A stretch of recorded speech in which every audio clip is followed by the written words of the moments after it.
Feeding tubes. अगर patient has, क्या जब हमने एयर को इंजेक्ट किया, ग्रेविटी से जो गैस्ट्रिक कंटेंट्स है उनको एस्पिरेट होने देना, we can do लिवाज।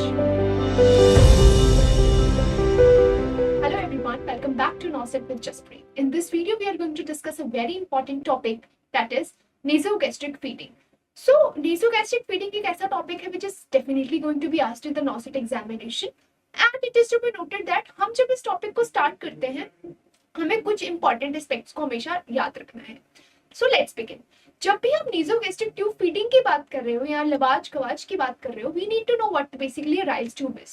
Ryle's tube एक प्लास्टिक ट्यूबिंग होती है. तो जब भी आप किसी भी ट्यूब की बात करते हो तो नर्सिंग फाउंडेशन में you have to memorise the sizes. Size की बात की जाए तो 5, 6, 8, 10, 12, 14, 18, 20 एंड 22, मतलब 5 से 22 फ्रेंच तक के sizes are available. Colour coding you have to memorise and some most common use colour codes for the males and the female. So आपको इसके बारे में क्या याद करना है, जो यहाँ तक के साइजेस होते हैं ये होते हैं इन्फेंट्स के लिए. So therefore they are called as the infant feeding tubes. 14 and 16 are the common sizes for the females. More commonly used is orange or red. Orange or red. ये use होते हैं for the male population and red is most commonly used. इसका color coding is similar to the suction catheters. आपको ये भी memorize करना है. तो जब आपने राइल्स ट्यूब के कलर कोडिंग और उसके साइजेस को मेमोराइज कर लिया, next you need to know the procedure. अब प्रोसीजर्स के क्या क्या एस्पेक्ट होते हैं जो आपको पता होने चाहिए. One thing, the procedure. जब भी आप किसी भी पेशेंट को नेसोगैस्ट्रिक ट्यूब इंसर्ट करने वाले हो तो आपको क्या पता होना चाहिए. नेक्स्ट मेथड, SGPGI 2023 में एक क्वेश्चन पूछा गया था on the full form of NEX, which stands for the nose tip, ear lobe and the ज़ीफी sternum.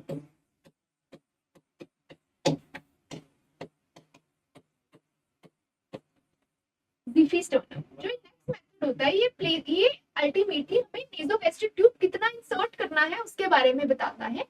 That whenever you are going to insert the nasogastric tube, उसका measurement सब 50 to 60 centimeters तक होता है. You have to start from the tip of the nose, then to the earlobe. Earlobe से ज़ीफी sternum. अभी जो आपको screen पर पिक्चर विजुलाइज हो रही है, it is basically for the next method, जहाँ पे हम nasogastric tube को tip of the nose, earlobe और ज़ीफी स्टर्नम पे रख के measure कर रहे हैं, and then we are inserting. Insert करने से पहले prior to the insertion lubrication is must. इसमें क्वेश्चन आता है, prior to the lubrication insertion, prior to the insertion lubrication is must. ठीक है, 3 to 5 inch lubricate करना होता है. Primarily it is done with the LOX 2% jelly. LOX 2% jelly से हम उसको lubricate करके insert करते हैं. When you are inserting, instruct the patient to do the act of swallowing. जैसे हम पानी पीते हैं वैसे act of swallow करना है, ट्यूब को साथ साथ अंदर स्वेलो करना है, ऐसा हम पेशेंट को इंस्ट्रक्ट करेंगे. Next thing is that when the tube reaches the nasogastric tube, nasopharynx, जब ट्यूब पहुंच जाए नेसोफेरिंक्स तक, then we have to flex the neck. अब फ्लेक्शन से क्या होता है, एपिग्लोटिस हो जाता है बंद, एयरवे में जाने की रिस्क कम हो जाती है. This is something you need to know. अब इंसर्ट हो गया. इंसर्ट करते टाइम अगर पेशेंट हैज रेस्पिरेटरी डिस्ट्रेस, जब पेशेंट को हुआ respiratory distress, what will you do? You will stop the procedure. You will withdraw the cap, withdraw the tube. Withdraw करने के बाद क्या करेंगे? We will wait for the respiratory distress to subside. When you are inserting, the patient starts to choke. The patient is having a severe respiratory distress. What we are supposed to do? We are supposed to stop the procedure, withdraw the tube, and wait for the respiratory distress to subside. हमारा ये prime goal होता है। I hope it is clear. उसके अलावा when you have inserted the Ryle's tube, before you start to give the feed, before feeding we have to check the placement. Placement check करनी है हमें। Placement का confirmation is definitely X-ray. Second is you can assess the pH. It has to be highly acidic for it to be. अगर pH आता है acidic and less than 4, that means the contents are gastric. अगर contents gastric है, that means what? हमारी tube हमारे gastric area में ही है, हमारी एयर कैविटी में नहीं है। Third is bubble test. Bubble test क्या कहता है? बबल टेस्ट कहता है ओपन द राइस ट्यूब का end which is outside the body, keep it in a bowl which is full of water. अगर वहां पे बबल्स प्रेजेंट होते हैं, that means it is in the airway and you have to withdraw the tube. Next is what else you can do? You can also do the Woosh test. Woosh test में क्या होता है? फिर सब 10 to 15 ml air हम inject करते हैं in the gastric cavity. Simultaneously हम ऑस्कल्टेट करते हैं कि क्या जब हमने एयर को इंजेक्ट किया तब वहां पे एब्डोमेन स्टमक एरिया में air sound air entry present हुई।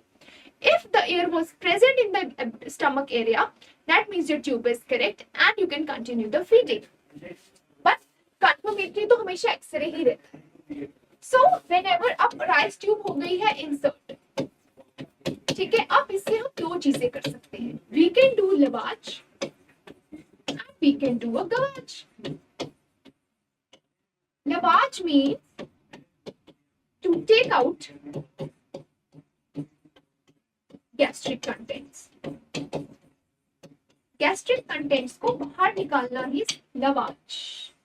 पॉइजनिंग के केस में, ड्रग ओवरडोज के केस में लवाज किया जाता है। And gavage means to give feeds and to give medications via the Ryle's tube. What else we can do with the RT? We can keep the RT on continuous aspiration. Continuous aspiration का मतलब क्या है? कि patient को primarily infants और children में देखा जाता है एब्डोमिनल डिस्टेंशन बहुत ज्यादा था। Continuously the patient has intractable vomiting, ठीक है। अब हम क्या करेंगे? राइस ट्यूब के एंड को ओपन करके कैविटी में कनेक्ट कर देंगे and we will allow the gastric contents to move out of the stomach by the virtue of gravity. Gravity से हम वॉच करेंगे कि गैस्ट्रिक कंटेंट्स खुद ही बाहर आ जाए। That is what we call as gastric RT on continuous aspiration. हमने क्या करना है? एक बैग कनेक्ट कर देना राइस ट्यूब को ओपन करके, कनेक्ट करके ग्रेविटी से जो गैस्ट्रिक कंटेंट्स है उनको एस्पिरेट होने देना है, ठीक है, with the help of gravity. Now, what were the conditions that we had to insert a RT in the patient? The patient was surgical. Surgery हुई, वो एक पोस्ट ऑप पेशेंट था। पोस्ट ऑप होने के साथ साथ वो इंट्यूबेटेड था। You were supposed to give some medications and you got the RT inserted. ठीक है। Second, patient has no gag reflex. तो lifelong ultimately अगर gag reflex नहीं है, we cannot give patient anything by mouth. We have to give it by the Ryle's tube only. ठीक है। Patient is drowsy. ठीक है, उसका जो ओरिएंटेड है, the patient is not oriented completely, ठीक है, to time place and person. उस केस में भी to decrease the risk of aspiration,